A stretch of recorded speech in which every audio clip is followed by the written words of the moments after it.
परिणो रुद्रस्य हेतिर्वृणक्तु परित्वेषस्य दुर्मतिरघायोः अवस्थिरामघवद्भ्यस्तनुष्वमेध्वस्तोकायतनयाय मृडया सुनिश्रुतम् गर्तसदंयुवानम् मृगन्न भीममुपहत्वमुग्रम्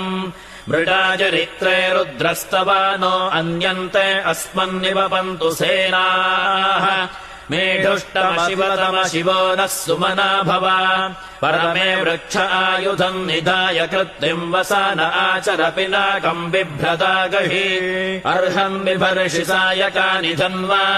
अर्हन् निष्कञ्यजतम् विश्वरूपम् अर्हन्निदम् दयसे विश्वमभुवम् न वा ओजेयो रुद्रत्वदस्ति त्वमग्ने रुद्रो असुरो महो दिवस्त्वगुम् शर्धो मारुतम् वृक्ष ईशिषे त्वम् वातैररुणैर्यासि शङ्कयस्त्वम् पूषा विधतः पासि नुत्मना